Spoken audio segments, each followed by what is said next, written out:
dari sekulerisme secara substansial, maka kita akan melihat fenomena pemikiran sekuler ini sudah sangat meluas di tengah-tengah masyarakat kita.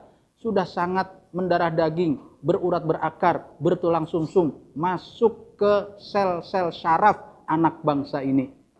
Tetapi kalau kita mau memahami fakta sejarah, kita akan memaklumi. Memaklumi itu bukan membenarkan, tapi mengerti kenapa nilai-nilai sekuler itu begitu masuk ke tengah-tengah masyarakat kita. Karena kita pernah dijajah oleh Belanda 350 tahun, hampir 7 turunan. Yang notabene semua penjajah itu membawa paham-paham sekuler ke negara-negara jajahannya, termasuk Indonesia. Jadi sangat wajar jika paham sekuler ini sedemikian rupa mendarah daging, bertulang sumsum, berurat berakar sampai masuk ke sel-sel saraf. Karena itulah mari sama-sama kita memahami apa itu arti sekuler. Secara bahasa bisa kita ambil dari bahasa Latin saeculum, dua konotasi yang berbeda, waktu dan tempat. Kalau bicara waktu, nggak boleh dikait-kaitkan antara hari ini dengan hari esok. Kalau sudah bicara sekarang, jangan dihubungkan dengan kematian. Kalau bicara tempat, di dunia ini, nggak boleh lagi dikaitkan dengan nanti setelah kehidupan dunia. Itulah secara bahasa. Dalam bahasa Arab bisa artinya ilmani, bisa artinya ladiniyah, hidup tanpa agama. Dalam pengertian sehari-hari di tengah-tengah masyarakat kita, sekuler itu artinya memisahkan urusan dunia dengan urusan akhirat. Memisahkan urusan agama dengan urusan kehidupan sehari-hari.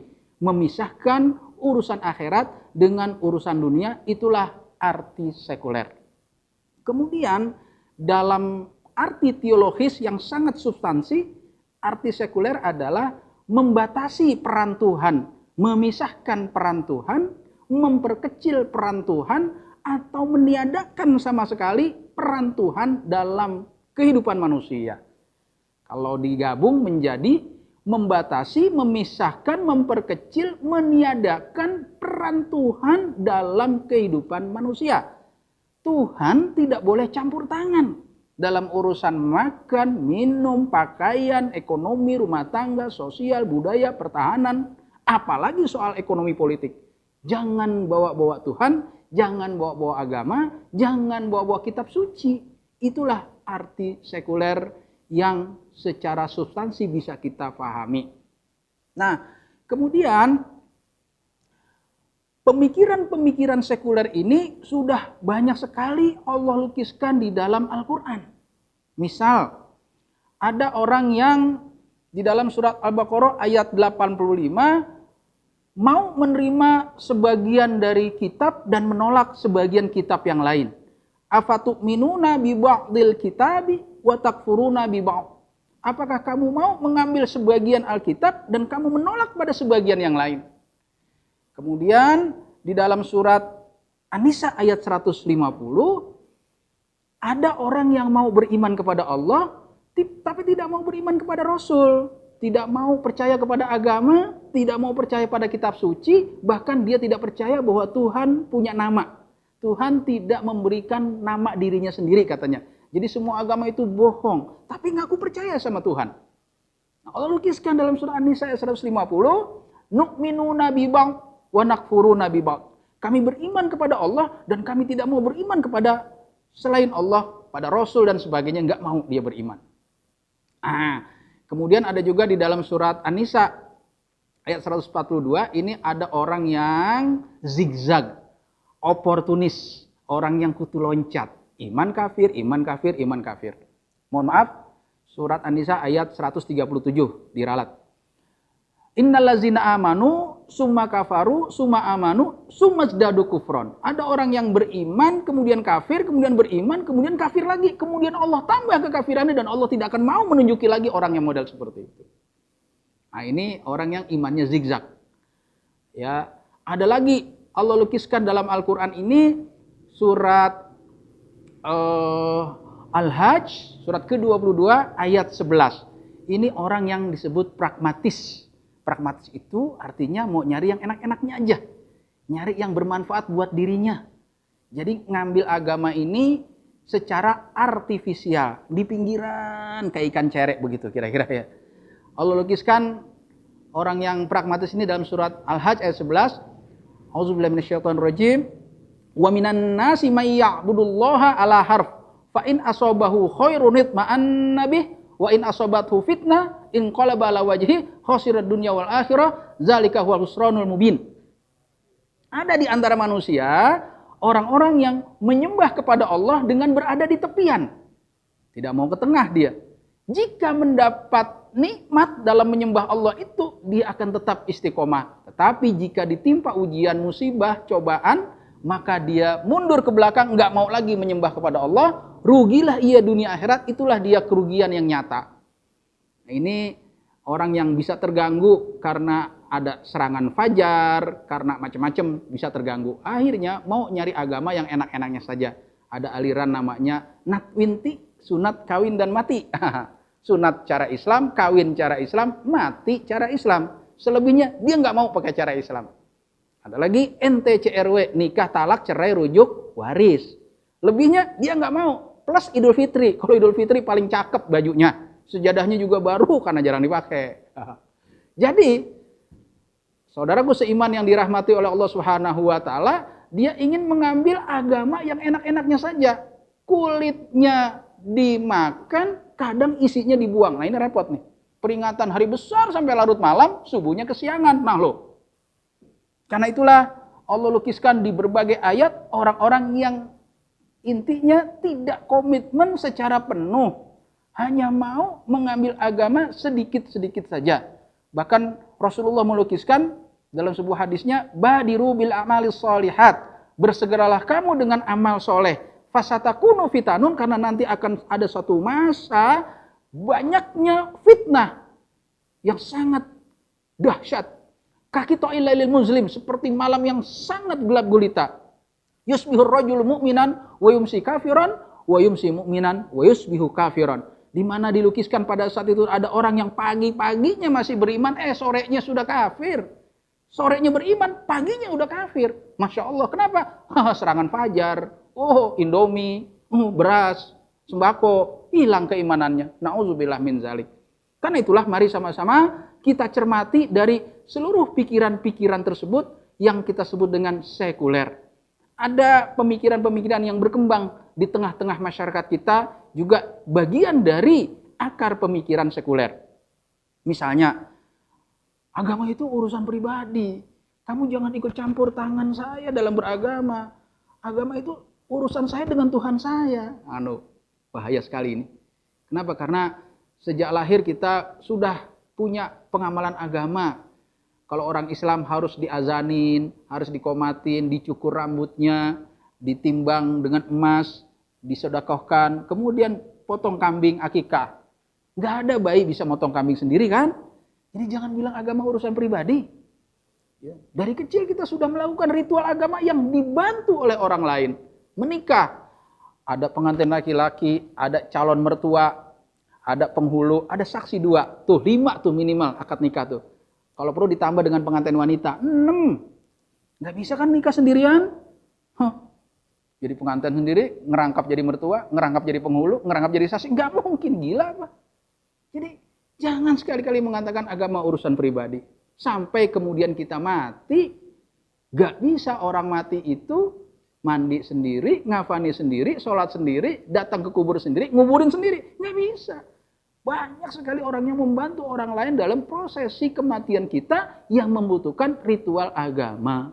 Maka sejak dari dulu para ulama kita mengatakan dalam agama itu ada fardu ain, ada fardu kifayah. Ada kewajiban pribadi, ada kewajiban kolektif. Kewajiban bersama-sama. Kewajiban pribadi saja harus ngajak orang lain juga. Contoh, sholat berjamaah. Kita wajib yang laki-laki sholat berjamaah, kata Imam Ahmad bin Hanbal. Tapi kalau nggak ngajak orang lain, kagak ada orang lain kita di masjid sendirian, nggak bisa sholat berjamaah. Jadi ngajak orang lain juga. Jangan sekali-kali mengatakan agama urusan pribadi. Nah, ada lagi nih yang sering muncul di 5 tahunan sekali. Ya. Apa itu? Agama ini, nilai-nilai Islam ini dibentur-benturkan dengan masyarakat yang heterogen dan majemuk. Dibentur-benturkan dengan NKRI. kemudian dituduh radikal dan seterusnya. Ini adalah sebuah ungkapan-ungkapan yang sudah sangat bodoh, tidak laku, tapi karena ada kepentingan pemilu, akhirnya diulang lagi. Saya tidak akan menjawab panjang lebar, cukup satu bukti saja bahwa ketika Rasulullah memimpin kota Madinah dengan syariat Islam, terjadilah apa yang namanya Piagam Madinah, perjanjian antara umat Islam dengan golongan-golongan lain di kota Madinah yang ingin hidup bersama, sama-sama bersatu, ingin membangun kota Madinah dan sama-sama ingin menjaga Madinah dari serangan-serangan luar. Jadi menunjukkan bukti bahwa adanya Piagam Madinah itu menunjukkan masyarakat Madinah sangat heterogen dan majemuk. Jangan memutarbalikan fakta. Kita siap hidup berdampingan dengan siapapun juga. Nah, saudaraku seiman yang dirahmati oleh Allah Subhanahu wa taala, dari seluruh pemikiran-pemikiran sekuler itu ada satu yang menjadi akar persoalannya, yang menjadi pangkal penyebabnya. Allah lukiskan di dalam surat Al-Qasas ayat 78. Yang tadi di awal sudah saya ungkapkan bahwa membatasi, memisahkan, memperkecil, meniadakan peran Tuhan, itu akar persoalannya. Nah, di sini dalam surah Al-Qasas ayat 78 Allah menceritakan pemikiran seorang yang sangat legendaris, orang kaya di zaman Firaun, namanya Qarun. Ketika kita analog, ternyata banyak banget orang-orang di sekitar kita, bahkan tokoh-tokoh masyarakat yang ungkapannya mirip-mirip Qarun, tidak mau mengakui peran Tuhan dalam kehidupan dunia ini. Ada tokoh agama baru-baru ini mengatakan, jangan kait-kaitkan antara tsunami dengan maksiat di Banten, antara erupsi Krakatau dengan kemaksiatan, antara likuifaksi di Donggala dengan kemaksiatan, sesuatu yang berbeda. Bahwa erupsi Krakatau, tsunami, atau likuifaksi itu adalah gejala geologi biasa. Dalam ilmu bumi gampang dianalisa, gampang dibuktikan, itu gejala alam biasa. Sehingga jangan dikait-kaitkan dengan kemaksiatan. Masya Allah. Ini seorang tokoh agama ngomong seperti ini. Saya juga teringat dengan tokoh liberal tahun 80-an yang mengatakan kita tidak perlu mensakralkan benda-benda yang ada hubungan dengan sejarah para nabi seperti air Zam-Zam. Air Zam-Zam itu air biasa. Dia adalah sebuah oase di mana daratan lebih rendah dari permukaan laut. Sehingga air laut akan tetap ada di situ sampai kiamat, nggak akan habis kalau air lautnya nggak kering. Karena perjalanannya panjang dari Jeddah menuju Mekah 70 kilo lebih, maka di dalam perjalanan tersaring sampai di Mekah jadi tawar, begitu katanya. Jangan disakralkan. Saudaraku seiman yang dirahmati oleh Allah, kita jawab. Ketika di dalam ajaran Islam tidak pernah membentur-benturkan sebuah sunnatullah kauni sebagai sebuah prosesi di alam semesta ini yang kita akui juga bagian dari ayat-ayat Allah, bagian dari kekuasaan-kekuasaan Allah dengan takdir kejadian tempatnya, kejadian waktunya yang kemudian Allah jadikan momentum sebagai mukjizat, sebagai peringatan dan sebagainya. Misal, berbagai macam bencana alam Allah sebutkan di dalam surat Ar-Rum ayat 41. Zaharul fasadu fil barri wal bahri bima kasabat aydin nas liyudhiqahum ba'dalladzi amilu la'allahum yarji'un. Sangat jelas yang terjadi kerusakan di daratan dan di lautan. Yang semua itu disebabkan oleh perbuatan tangan manusia. Maka sengaja kami timpakan siksa kepada mereka agar mereka kembali. Jadi teguran kata Allah di dalam surat Ar-Rum ayat 31 ini sebagai teguran agar kita ingat kepada Allah. Begitu juga tentang air Zam-Zam. Coba kalau kita lihat, kita terima kalaupun itu oase nggak apa-apa kok. Sebagai ilmu pengetahuan sebuah sunatullah kauni. Tetapi kejadian waktunya munculnya berbarengan dengan Ibunda Hajar mencari air lari dari Safa ke Marwah. Kemudian tempatnya ada di dekat bayi Ismail. Kok kejadian waktunya bukan 17 Agustus ya? 45 gitu loh. Kok muncul air Zam-Zamnya bukan di depan Monas gitu loh. Jadi berpikir tempat dan waktu yang kejadiannya berbarengan dengan sunatullah kauni tidak perlu dipertentangkan, tapi jangan dipisahkan bahwa itu bagian dari mukjizat Allah yang diberikan kepada Nabi Ismail alaihissalam. Sama dengan bencana tadi, bagian dari peringatan Allah kepada orang-orang yang suka maksiat. Jangan dipisahkan. Karena itulah ini menjadi akar pikiran sekuler, memisahkan, membatasi, memperkecil, atau meniadakan peran Tuhan dalam kehidupan manusia. Sebagai akhir, saya akan mengulangi di musim 5 tahunan yang selalu saja membentur-benturkan syariat Islam dengan masyarakat yang heterogen dan majemuk. Membentur-benturkan Islam dengan NKRI. Dengan kalimat yang singkat saya katakan bahwa kita beriman kepada Allah yang Maha Mencipta, menciptakan warna kulit, menciptakan bahasa yang berbeda-beda, menciptakan suku bangsa, menciptakan masyarakat yang heterogen dan majemuk. Jadi tidak mungkin sesama ciptaan Allah bertabrakan dengan firman-firman Allah. Allah yang menurunkan Al-Quran, Allah yang menciptakan masyarakat yang heterogen dan majemuk. Nggak mungkin ada pertentangan. Ayat mana, hadis mana tunjukkan kepada kita yang bertentangan dengan masyarakat heterogen dan majemuk. Mari sama-sama kita berpikir sehat bahwa ketika keimanan kita yang berbicara, mari kita tingkatkan keimanan kita kepada Allah Subhanahu wa taala bahwa Allah yang menurunkan kitab suci Al-Qur'an ini untuk menjadi pedoman hidup manusia tidak mungkin bertentangan dengan masyarakat yang heterogen majemuk, tidak mungkin bertentangan dengan hak asasi manusia karena Allah yang paling tahu manusia, tidak mungkin bertentangan dengan nilai-nilai universal manapun, tidak mungkin bertentangan nilai-nilai kemanusiaan manapun. Yang pasti syariat Islam akan bertentangan dengan nafsu liar, nafsu jalang. Itulah yang sudah pasti. Al-Quran ini akan selalu bertentangan dengan orang-orang yang selalu mengumbar hawa nafsunya. Mudah-mudahan kita diberikan kekuatan oleh Allah Subhanahu wa taala untuk terus mengkaji ajaran Islam sehingga kita coba menerima Islam dengan sepenuhnya, dengan kafah. Allah berfirman di dalam surat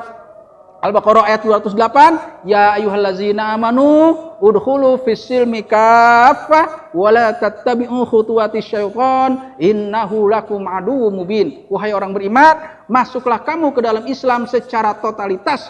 Jangan kamu ikuti langkah-langkah syaitan, sesungguhnya syaitan musuh yang nyata bagimu. Mudah-mudahan kita diberikan kekuatan oleh Allah Subhanahu wa taala untuk bisa berkorban apa saja dari segala yang kita miliki agar kita menjadi pribadi-pribadi muslim yang utuh, masuk Islam secara totalitas, secara keseluruhan. Mohon maaf apabila ada kalimat yang kurang berkenan. Billahi taufiq wal hidayah. Assalamualaikum warahmatullahi wabarakatuh.